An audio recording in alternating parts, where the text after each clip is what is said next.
கையை மட்டும் உள்ள விடாதீங்கண்ணே.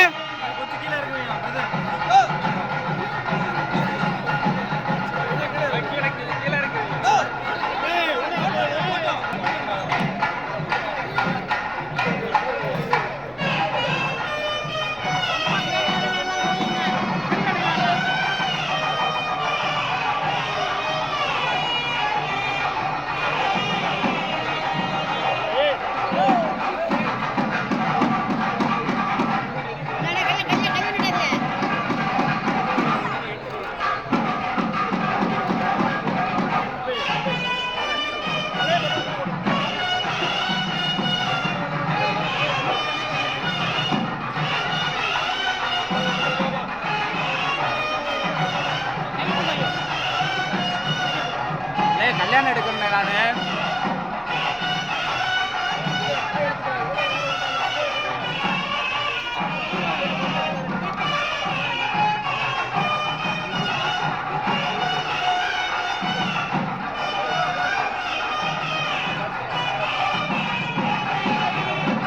மொபைல் லைட்டா பின்னாடி எடுத்துக்கோ. மொபைல் மட்டும் உள்ள வரும்ண்ணே.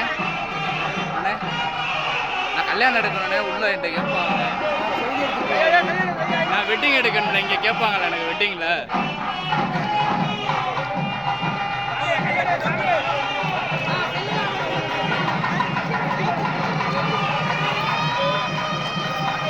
இந்த லைட்டை மொபைல் கீழே வைக்காம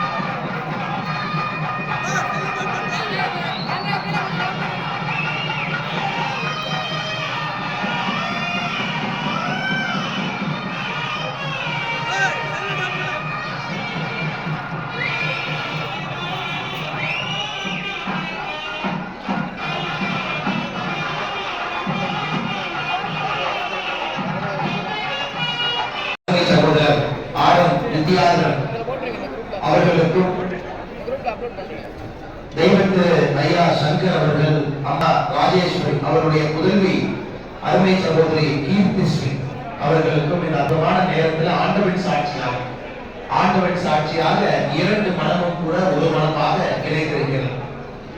ஆண்டவன் நமக்கெல்லாம் பெரிய ஒரு பாக்கியத்தை கொடுத்திருக்கிறார்கள். இந்த அற்புதமான நிகழ்ச்சியில நாமும் பங்கேற்றுக் கொண்டிருக்கிறோம்.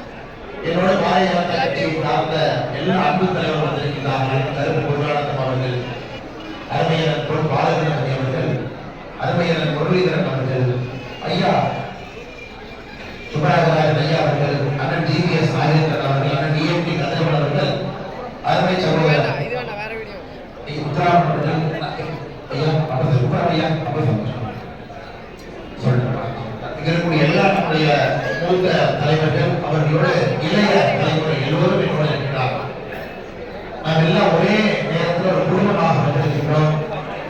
உங்களை வாழ்த்தி அற்புதமான ஒரு கணவன் மனைவியாக நீங்கள் வாழ வேண்டும் என்று எல்லாம் உள்ள இறைவனை இந்த நேரத்தில் நாங்கள் வேண்டிக் கொள்கின்றோம். திருமணம் என்பது சாதாரண ஒரு நிகழ்வு அல்ல. பல நல்ல மனிதர்கள் ஒன்றாக சேர்ந்து முயற்சித்தால் மட்டும்தான் ஒரு திருமணம் நடக்கும். இன்னைக்கு இரண்டு மனங்கள் ஒன்றாக சேர்ந்துனா இரண்டு குடும்பங்கள், இரண்டு சொந்தங்கள், அண்ணன் தம்பிகள், புதிய உறவுகள், பழைய உறவுகளை புதுப்பிக்கின்றோம். எல்லா உறவுகளும் ஒரே நேரத்தில் ஒன்றாக சேர்ந்து திருமணம் நடக்கும். நீங்கள் இருவரும் எத்தனை பாக்கியவாதிகளோ அத்தனை பாக்கியசாலிகள். இப்பவே தாயாருடைய கலந்து எவ்வளவு கஷ்டப்பட்டு ஒரு பெண் குழந்தையை சுமந்து வளர்த்தி நல்ல ஒரு நிலைமைக்கு கொண்டு வந்து சென்னையில பணிபுரியும் அளவுக்கு உயர்த்தி கொண்டு வந்த ஒரு நம்முடைய அன்பு குழந்தைய இன்னொரு குடும்பத்தோடு சம்பந்தம் கலந்து மருமகளை தன்னுடைய குடும்பத்திற்கு வரவழைத்து இணைகின்ற நேரம் ஒரு சாதாரண நேரம் இல்லை. அதனால் நம்ம எல்லோரும் சேர்ந்து அற்புதமான இரண்டு கண்மணிகளை வாழ்த்துவோம். அவருடைய திருமண வாழ்க்கை மிகச் சிறப்பாக செம்மையாக இந்த சமுதாயத்தில் இப்படிப்பட்ட ஒரு கணவன் மனைவி இப்படி போய் இருக்க வேண்டும் என்று நாம் எல்லோரும் இந்த நேரத்தில் வாழ்த்துவோம். அன்பு சொந்தங்கள், இந்த நிகழ்ச்சிகரமான சமயத்தில் அன்பு சகோதரர் வித்யாதரன் அவருக்கு பொறுப்புற பாதிக்கும். காரணம், ஒரு மகள் நம்முடைய குடும்பத்திற்கு உங்களுக்கு மனைவியாக வந்தாலும் கூட உங்களுடைய தந்தை தாய்க்கு மகளாக இந்த குடும்பத்துக்கு அவங்க வர்றாங்க. ஆனால் உங்களுடைய பொறுப்பு இன்னைக்கு ரொம்ப அதிகம்.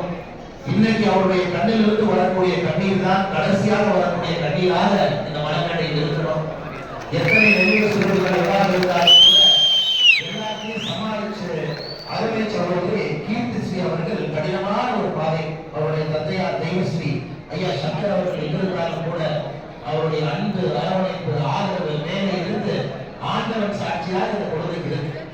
அதனால நீங்க இந்த பாப்பாவை நல்லா பார்த்துக்கணும். எப்பொழுதுமே இந்த பாப்பாக்கு இன்னையிலிருந்து கண்ணீர் வரக்கூடாது, உங்களுடைய பொறுப்பு. அதே போல அண்ணன் கரணி முருகேசன் அவர்களாக இருக்கட்டும், அக்கா பாகியவதியாக இருக்கட்டும், ஆகச்சிறந்த மனிதர். ஒரு குடும்பத்தை எப்படி நிர்வாகம் செய்ய வேண்டும் என்பதற்கு இலக்கணம் நம்முடைய அருமையண்ணன் கரணி முருகேசன் அவர்கள். எனக்கு பிடிச்சதே அதான். தினமும் அவங்களுடைய குடும்பத்தில் காலையில் 5 மணிக்கு 6 மணிக்கு எல்லா குழந்தைகள் எல்லா மருமகளும் தொலைபேசியில ஒன்னா பேசணும். எத்தனை குடும்பங்களை பார்க்கணும்.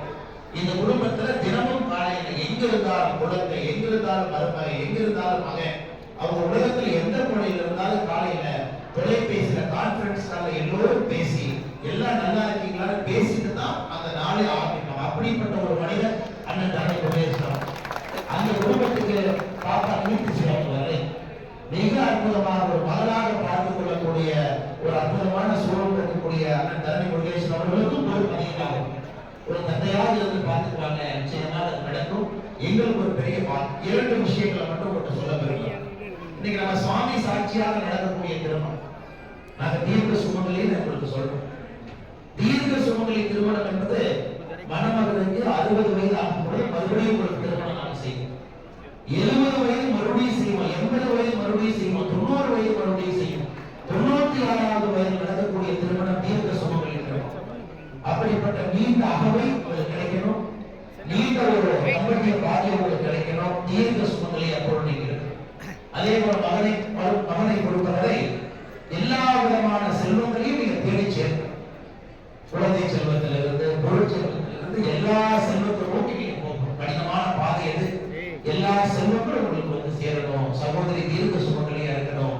இருவரும் நல்ல ஒரு இல்லற வாழ்க்கை உங்களுக்கு அமையணும், நல்ல குழந்தை செல்வம் கிடைக்கணும், இந்த பாரத நாடு முன்னேறுவதற்கு நீங்கள் இருவரும் உழைக்க வேண்டும் என்று சொல்லி எனக்கு ஒரு பெரிய பாக்கியம் அண்ணன் தரணி முருகேசன் கொடுத்திருக்கிறார். திருமணத்துல உங்களுக்கு நீங்கள் இருவரும் ஒன்றாக இணையும் பொழுது உங்களுக்கு கொடுக்கக்கூடிய அந்த மங்களமான தாலியை நாங்கள் எல்லோரும் ஆண்டவன் வேண்டி உங்களுக்கு எடுத்து கொடுத்திருக்கிறோம். ரொம்ப அற்புதமான ஒரு திருமண வாழ்க்கையாக இருக்கும் என்பதிலே முழு நம்பிக்கை எனக்கு இருக்கு. ஆண்டவன் உங்களோடு இருப்பார் என்று சொல்லி கண்கிழங்குறதுக்கு மேல நான் பேசினா நல்லா இருக்காங்க, ஆயாரும் உணர்ச்சிகரமா இருக்கிறாங்க. அதனால நல்ல ஒரு நிகழ்வு மிகச் சிறப்பாக இருக்க வேண்டும். என்னோடு வந்திருக்கக்கூடிய எல்லா தலைவர்கள், மூத்த தலைவர்கள் எல்லாம் பாருங்க, ஐயா சுபநாகராஜன் அவர்கள், குப்புரம் அவர்கள் எல்லாம் இந்த கட்சிக்காக ரத்தம் சிந்தி பாரதிய ஜனதா கட்சியை வளர்த்தவங்க. பெரிய பெரிய பொறுப்பு இருக்கிறாங்க. இன்னைக்கு பெரிய பெரிய போர்டு இந்திய அரசுல 2000 கோடி ரூபாய்க்கு மேல பண பரிமாற்றம் செய்யக்கூடிய நிறுவனத்தினுடைய தலைவர்களா ஆளுமையில் இருக்கிறாங்க. அவங்க வந்திருப்பது எனக்கு ரொம்ப சந்தோஷம். ஆனா அவங்க 2 பேருக்கும் முன்னாடி வந்து அவருடைய காலில் நீங்கள் விழுந்து ஆசீர்வாதம் வாங்கி உங்கள் வாழ்க்கையை சிறப்பாக ஆரம்பிக்க வேண்டும் என்று எல்லாம் இவருடைய வேட்கையோட உடைய கொடுத்துக் கொள்கிறேன். நன்றி, வணக்கம். பாரத் மாதா.